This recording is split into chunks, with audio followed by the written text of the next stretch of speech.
Hey guys, welcome back to my channel. In today's video, I'm going to teach you how to recreate the special effects makeup look inspired by the Game of Thrones, White Walker, Night King. I had a lot of fun transforming myself into this character, so let's jump right in. To begin this look, I have nothing on my face and I'm going to prep by pinning back all of my hair to get this as flat and smooth as possible.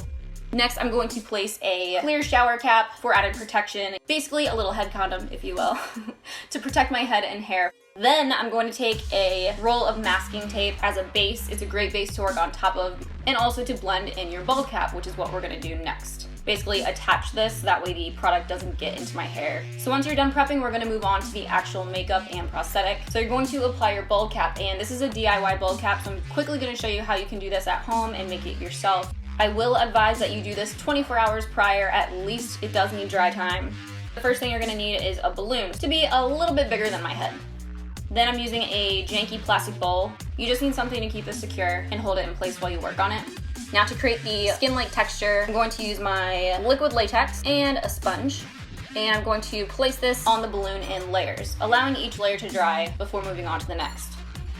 So there's no real fancy way about doing this. You're just gonna place this all over the balloon. Again, let each layer dry, then place the next layer. I also use a little bit of this cotton dressing here. I rip this up into one ply or one sheet of itself and place this over top each layer as well, just to give it a bit more texture and to thicken it up. You can skip this step if you want. It's just an added insurance for the following steps and easier to work off of, especially if you're worried about ripping the bald cap when removing or applying. So I ended up doing about 5 layers of this, so you'll just let that dry, and then when it's done, you can either peel it off or just pop the balloon and use that as a base as well. Moving on to making the horns or spikes on the head, I'm going to use my Instamorph moldable plastic. I love using this. It's reusable. It's super easy to use. So it's just these little tiny hard plastic that you simply put into some boiling water, heat up. They'll start off white, but you'll know that they're ready to mold once they go clear. Please be careful when doing this because again, the water is boiling and the product itself is going to be hot. I also recommend using a metal tool rather than something plastic because it will stick to plastic. So you can use scissors or kitchen utensils, etc. if you need to mold or cut the plastic. So once my plastic goes clear, I'm gonna remove some, then put the rest back into the water that I'm not using. That way it doesn't cool off because when it does, it will get hard again. And then while this is still clear, I'm going to mold it into the shape that I want. So I'm gonna create a bunch of the little horns like so. Again, if your plastic starts to cool off and harden on you while you're working with it, you can simply place it back into the boiling water, let it go clear again, and then it's ready to remold. I've used this for a ton of other special effects videos previously, so if you're interested in checking those out, I'll have the playlist listed down below. So once my bald cap is dry, which again, it will be at least 24 hours later, and my horns are ready, it's ready to apply. So because I use the masking tape to really blend this, I'm not too concerned about the edges here, so I'm just gonna cover them up with the added tape, and you should basically be bald now. But because we also need to remove our eyebrows, I'm going to use some washable glue stick. Please be sure you use the purple washable glue stick when doing this because I don't want you to actually remove your eyebrows. So you're gonna place this right on top of the hair, then add a layer of a translucent powder right over top. So now once you're bald albino, you're ready to go. Going back to my liquid latex, place this along the edges, again, to soften this and to create the skin-like texture. It will apply white, but then go clear. So while this dries, I'm going to move on to my first layer of face paint using a mixture of gray and white. So I'm just going to place this all over my noggin and face, as well as neck and chest area. This particular paint is not very opaque, it is more sheer, so I'm gonna have to apply a few layers.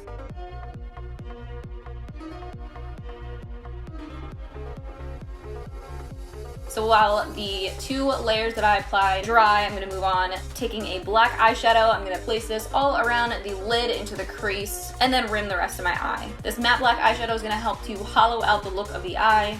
I'm also going to use this to give detail and contour my face. You may need to add a few layers depending on the matte black eyeshadow you use to get that to go really dark and opaque.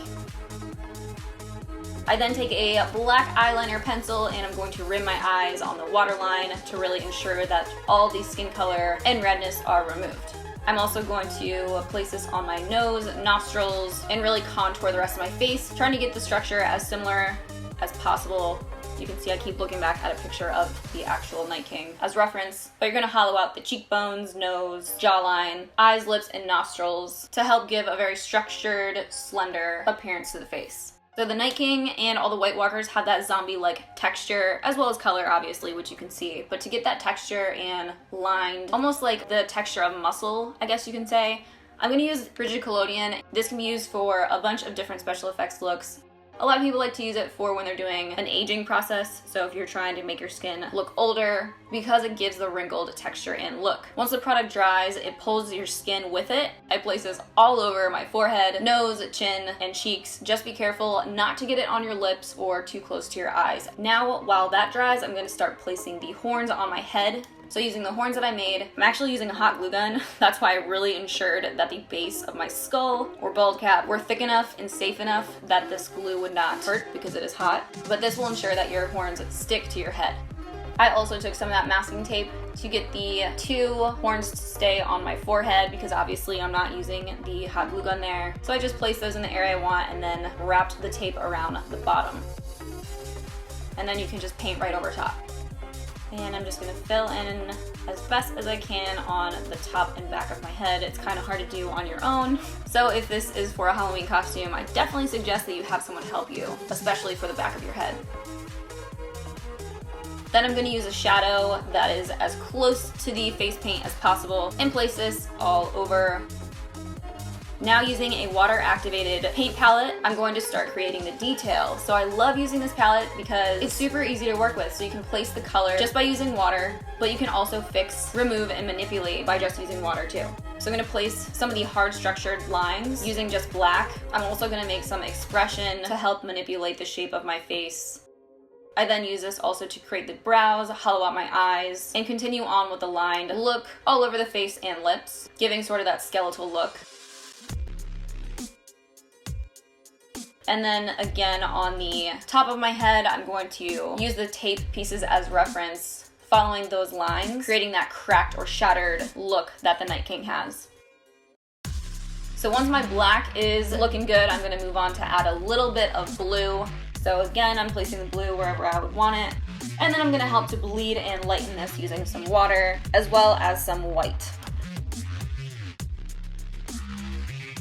Going back with the black eyeshadow and a more fluffy brush, I'm just gonna help give more definition and contour. It's basically a bunch of layers of paint, fine lines and details over top of each other.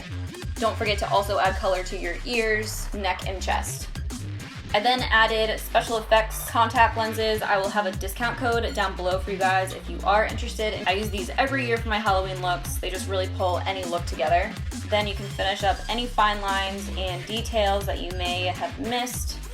And you're pretty much good to go. So the way that I really pulled this look together to give it the theatrical final touch was using a green screen. So this is definitely a fun way to pull together any look, especially for a video or photo op. So you first set up your green screen background. In reality, it is a green fabric, but when you get on your editing system, you can see you can use a here option to remove any of the green. So it goes gray or black. Then you're ready to add in whatever you want. So you can add in whatever type of background, pattern, scenery, etc., whatever you want in the back. So for this example, I added snow and different landscapes and smoke to get it as close as possible to the actual look of the Night King. You can see here while I'm fixing the green screen, pulling it around my chest and neck, it just removes that excess area, giving the perfect opportunity to put my head on the Night King's body, like so. I did not actually make the costume. I just used technology to pull the look together. But that's everything for this look and how I recreated the Game of Thrones White Walker Night King inspired look. I hope you guys enjoyed this. If you did, be sure to give it a thumbs up. I would love to know what character you would love for me to do next, so be sure to comment that down below. Don't forget to check out the description box for more information, as well as discount codes. Make sure that you are still subscribed to my YouTube channel and you are following me on Instagram so you never miss a new update or video. As always, thank you guys so much for watching, and I'll see you in the next video.